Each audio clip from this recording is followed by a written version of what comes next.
8 months. That's how long Caitlin Clark vanished from competitive basketball. No highlights, no game winners, no viral passes lighting up your timeline, just silence. And in a world where athletes live and die by relevance, 8 months might as well be 8 years. But here's where it gets interesting. USA Basketball just pulled off something nobody saw coming. They didn't just announce a qualifying tournament in Puerto Rico. They launched an entire media operation out of Miami that felt less like a basketball event and more like a calculated cultural moment. Practice footage, behind-the-scenes clips, strategic photo drops, all flooding every platform at once. And right at the center of every single frame, Caitlin Clark. Now, you could call that a coincidence, but nothing about this rollout was accidental. Not the timing, not the players they featured, not the platform they chose to broadcast it on. Something much bigger is happening behind the scenes, and it goes way beyond a qualifying tournament. This is about the future of women's basketball. A new CBA worth hundreds of millions, a media rights deal that changes everything, and one player who might just be holding it all together. Let me explain. Most people don't realize how close we came to not seeing Caitlin Clark on that court in Puerto Rico. Rewind to July 15th, 2025. The Fever are playing the Connecticut Sun, and Clark goes down. Don't forget to subscribe and turn on the notification bell so you never miss a video. Down. A right groin injury pulls her out of the game, and just like that, her sophomore season takes a dark turn. But that wasn't even the worst part. During rehab, she developed a bone bruise in her left ankle. The kind of injury that doesn't heal on your timeline. It heals on its own. She only played 13 games that entire season. 13. The Fever lost their engine, and Clark was forced to watch the final 22 games, plus the entire postseason from the sideline. Think about what that does to someone whose entire brand is built on being visible. 8 months without competitive basketball is dangerous territory for any athlete, but especially for someone whose cultural value is tied to being in the spotlight.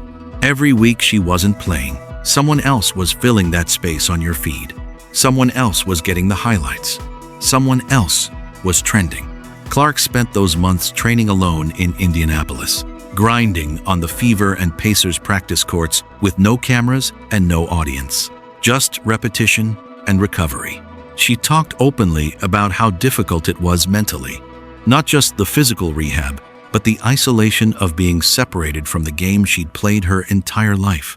By December, she attended a training camp at Duke as a checkpoint to test her body. And by her own admission, the rust was real. She felt nervous. Her timing was off. Shots that used to be automatic required extra thought. That's the reality nobody talks about when they see an athlete come back and play well. They don't see the months of doubt. They don't see the private moments where you wonder if your body will ever cooperate again. So when Clark stepped onto that practice court in Miami with Team USA in March 2026, it wasn't just a routine national team appearance. It was the first real evidence that she was back, fully healthy, fully engaged, and ready to remind everyone why she became the most watched player in women's basketball. But the injuries weren't the only obstacle she had to overcome. There was another shadow hanging over her national team career, one that started back in the summer of 2024 and never really went away. Let's go back to 2024 for a second. The Paris Olympics. The biggest stage in international sports. And Caitlin Clark, the most talked about basketball player on the planet at the time, wasn't on the roster. The decision sent shockwaves through the sports world. Fans lost their minds. Media outlets ran with it for weeks. Casual viewers who had just discovered women's basketball through Clark's NCAA run were genuinely confused. How do you leave out the player who single-handedly boosted WNBA ratings by double and triple digits? The official reasoning was about roster balance and veteran experience, but that explanation never satisfied anyone. Rumors swirled that internal politics played a role. Some reports suggested certain veteran players weren't thrilled about sharing the spotlight with a rookie who hadn't proven herself at the professional level yet. Whether that's true or not, the perception stuck. And perception drives narratives in sports media. Fast forward to this qualifier, and the storyline writes itself. This is Clark's very first senior national team assignment, her actual debut wearing USA across her chest in competitive play. The redemption arc that fans had been waiting for since Paris. What makes it even more poignant is something Clark herself has talked about. As a kid, she visited USA basketball headquarters in Colorado Springs. She walked through the halls, saw the jerseys of legends hanging on the walls, and wrote it down as a goal. 3rd grade. She decided in 3rd grade that she would wear that jersey someday. Now there's a new figure overseeing the program. Sue Bird, the WNBA legend, was named the first ever managing director for the U.S. women's national team. She plays the lead role in selecting rosters now, and her vision is clearly different from whoever made that Paris decision. Bird understands what Clark means to the sport, not just as a player, but as a cultural force. Having Bird in that position feels like a symbolic passing of the torch. The old guard recognizing that the future of women's basketball runs directly through players like Clark. And this tournament in Puerto Rico, it's not just about qualifying for the World Cup. It's about proving that the 2024 snub was a mistake without ever having to say it out loud. The footage from Miami was about to make that case louder than any press conference ever could. When Team USA touched down in Miami for training camp, something felt different immediately. This wasn't your typical closed-door practice session with a single press release afterward. USA Basketball set up shop at the Miami Heat's practice facility, and they brought an army of cameras with them. Professional production crews, multiple angles, coordinated social media drops timed to hit every platform simultaneously. Within 48 hours, they'd released more content packages than they had during entire previous tournament cycles combined. And every single clip had one thing in common. Caitlin Clark was front and center.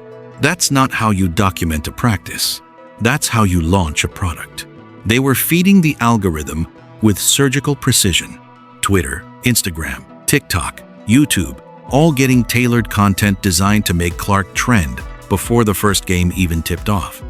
But the most interesting moment wasn't planned at all. During a shooting drill, Clark and Kelsey Plum were running a 2-person workout. Plum positioned herself, expecting a pass. Instead, Clark pulled up from deep and let it fly. Plum's reaction was instant and hilarious. She looked right at Clark and said, "Selfish. That's selfish." Both of them burst out laughing. That 1-0-second clip went everywhere. And here's why it mattered beyond just being funny. Clark and Plum didn't always have the smoothest public relationship. Plum went viral during the 2025 WNBA All-Star Game when she appeared to take a subtle shot at Team Clark while discussing those "pay us what you owe us" shirts. Fans picked it apart for weeks. So seeing them genuinely joking on the same court, pushing each other during drills, that told a different story. One that USA Basketball was smart enough to capture and release. Then came the photo drops. Strategic images showing Clark, Angel Reese, and other stars positioned carefully in group shots, not posed together exactly, but placed in the same frame with enough intentionality to get fans talking. Even the unscripted moments were gold. In one clip, you can hear players in the background trying to figure out who got food poisoning. That kind of raw, unfiltered content makes the whole production feel authentic rather than corporate. USA Basketball left it in on purpose. They could have edited it out. They didn't. Because humanizing these players is part of the strategy. And what they assembled for this roster was about to take that strategy to another level entirely. The names on this roster tell you everything about where women's basketball is heading. Caitlin Clark, Kelsey Plum, Chelsea Gray, Kalia Copper, Jackie Young, Paige Bueckers, Angel Reese, Kiki Iriafen, Derika Hamby, Ryan Howard, Monique Billings, Ray Burrell. Read those names again and notice something. This isn't just a talented team. It's a marketable one. Every player on this list brings a built-in audience, but the real story is who's not there. Aja Wilson, Nafisa Collier, Sabrina Ionescu, Brianna Stewart. 4 of the biggest names in the sport, all absent. Stewart actually practiced with the team in Miami, but didn't travel to Puerto Rico. The official reasons varied: scheduling conflicts, personal decisions, various commitments. But the result was the same. This roster skewed younger, flashier, and more social media friendly than any USA basketball team in recent memory. And that created a historic moment that slipped past most casual observers. For the very first time, Caitlin Clark, Paige Bueckers, and Angel Reese shared the same court as teammates. Think about that for a second. 3 players who defined college basketball over the past 3 years. 3 players whose rivalry and star power generated billions of impressions online. 3 players who represent the future of the WNBA. And they're all wearing the same jersey. That's not an accident. Sue Bird and the selection committee understood what this combination meant, not just competitively, but culturally. You put Clark, Bueckers, and Reese on the same team, and suddenly every college basketball fan in America has a reason to watch a USA basketball qualifier in Puerto Rico. Coach Kara Lawson had her own plans for how to use this talent. She experimented with hockey-style substitutions, rotating entire units in and out to keep legs fresh during the compressed tournament schedule. It was unconventional. Some lineups looked clunky, others clicked immediately. But the experimentation made sense, given that many of these players had never competed together before. This wasn't about perfecting a system. It was about seeing what works, building chemistry on the fly, and creating enough highlights to fuel the content machine running full speed back in the production room. The real test was about to come. And what happened in Game 1 against Senegal shocked even the people who expected Clark to play well. Game 1, Puerto Rico, USA versus Senegal. Clark doesn't start. She comes off the bench and checks in at the 5:27 mark of the first quarter. 32 seconds later, she delivers her first assist. And from that moment, it was clear the rust was gone. Completely gone. 17 points, 12 assists. A double-double in her first competitive basketball game in 8 months. Let that sink in. She hadn't played a real game since July 2025. She'd battled a groin injury and a bone bruise. She'd spent months rehabbing alone. And in her very first game back, wearing a USA jersey for the first time in her career, she looked like she'd never left. The ball movement was electric. Clark was finding cutters, dropping dimes in transition, and pulling up from ranges that made the crowd lose it. Paige Bueckers added 9 points. Reese contributed 6 points and 8 boards. The final score was 110-46, a 6-4-point demolition. The offensive chemistry was so fluid that it surprised even the coaching staff. Players who had barely practiced together were running combinations that looked rehearsed for months. That's the Clark effect. Her court vision elevates everyone around her. And when you surround her with athletes as talented as Bueckers, Reese, and Plum, the results get ridiculous fast. Game 2 against Puerto Rico was a different vibe. A 91-48 win, still dominant, but Clark herself called the performance clunky. Puerto Rico threw a zone defense at them that caused some hiccups. The ball stuck. Rotations were slower. It wasn't pretty. But Angel Reese turned that game into her personal showcase. She anchored the effort on the glass with 10 points and 13 rebounds, setting a brand new U.S. record for rebounds in a Women's World Cup qualifying game. That record had stood for years, and Reese shattered it like it was nothing. The tournament continued with a convincing 84-70 victory over Spain, solidifying Team USA's dominance across all 3 games. The mission was accomplished. Qualification secured. But the real victory wasn't on the scoreboard. It was in the numbers happening off the court. Engagement metrics, viewership data, social media impressions, all pointing in one direction, up. And while this basketball was happening in Puerto Rico, something even bigger was unfolding back in New York, that would reshape the entire league forever. While Clark and Team USA were lighting up Puerto Rico, the WNBA was teetering on the edge of a full-blown crisis back home. The collective bargaining agreement negotiations between the league and the players' union had turned ugly, like really ugly. For months, the two sides had been locked in a battle over money, structure, and respect. The biggest sticking points? Revenue sharing models. Whether calculations should be based on gross or net revenue, housing benefits, travel standards. Basically everything that determines whether playing in the WNBA is a viable career or a glorified side hustle. By December, players had voted to authorize a strike. Let that register.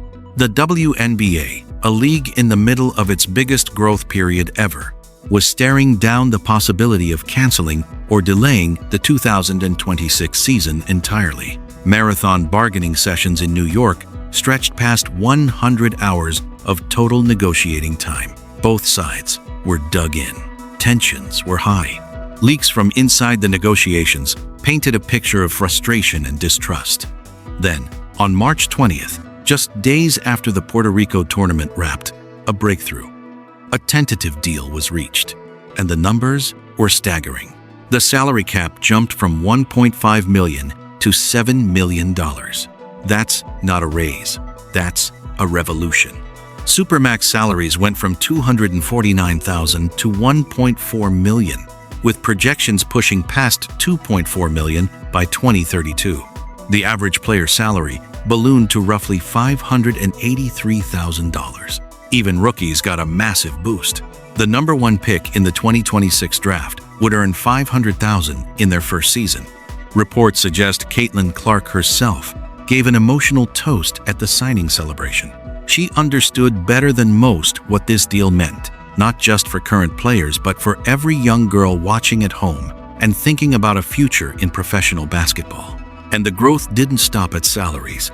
Two brand new expansion teams were announced for the 2026 season, the Portland Fire and the Toronto Tempo, with additional franchises planned for Cleveland in 2028, Detroit in 2029, and Philadelphia in 2030, bringing the league to a record 18 teams.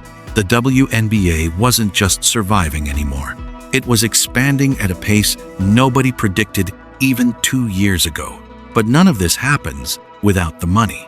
And the money? It was coming from a deal that redefined what women's basketball was worth. Here's the number that changes everything.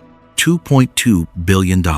That's the value of the WNBA's new one-year media rights deal with Disney, Amazon Prime Video, and NBC Universal. Let that number breathe for a second. $2.2 billion. For a league that just a few years ago struggled to get consistent national television coverage, this deal is more than 3 times the value of the previous agreement. It means USA Network will carry at least 50 games annually, including Wednesday night doubleheaders that give the league a consistent primetime presence. Amazon brings the streaming audience. Disney brings ESPN's massive platform. NBC brings network television reach. Every major distribution channel locked in for over a decade. And here's where the Puerto Rico tournament connects to the bigger picture. That qualifying event was essentially a proof of concept test. Can women's basketball hold audience attention during the off-season? Can practice footage and behind-the-scenes content generate meaningful engagement when there are no regular season games happening? Can they convert casual Caitlin Clark fans into broader women's basketball supporters? The answer to all 3 questions, based on the engagement data from those Miami clips and the Puerto Rico games, appears to be yes. And that matters enormously, because networks paying $2.2 billion need predictable audiences. The 2025 season showed a problem. Games featuring Clark pulled over 3 million viewers on linear television. Games without her barely cracked 500,000. That kind of fluctuation terrifies broadcast executives who need to sell advertising packages based on guaranteed eyeballs. So the strategy being tested right now is about proving that the audience extends beyond one player, that the product itself, women's basketball played at the highest level, can sustain interest regardless of who's on the court that night. Clark is the entry point. She's the reason millions of casual fans tuned in. But the goal is to make them stay for Reese, for Bueckers, for Plum, for the next generation of stars entering through the expansion draft and the college pipeline. The league is also expanding to 18 teams by 2030, adding Cleveland, Detroit, and Philadelphia to the mix. More teams means more games. More games means more content. More content means more opportunities to build the kind of sustainable audience that justifies a $2.2 billion investment. Everything is connected, and it all points toward one undeniable conclusion.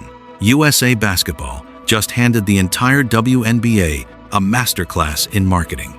Practice footage from a Miami gym generated more engagement than most regular season games did all last year. A qualifying tournament in Puerto Rico felt like a tentpole event, and all it took was the right players, the right cameras, and the right strategy. But here's the question that keeps nagging. Can the league actually replicate this during the regular season? Can WNBA teams produce this level of content consistently week after week without relying entirely on one or two superstars to carry the viewership? The CBA is done. The media deals are locked in. The expansion is happening. The talent pipeline has never been deeper. Everything the WNBA has been fighting for is finally within reach. But infrastructure without execution is just potential, and potential doesn't pay the bills. What we watched unfold over these past few weeks, from Miami to Puerto Rico to that negotiating table in New York, might be the exact moment women's basketball stopped being an underdog story and became a legitimate powerhouse. The only question left is whether the league is ready for what comes next, because the audience is already here. Now somebody needs to keep them. Stay locked in with my channel, Simply Explained, your home for the truth behind the WNBA headlines.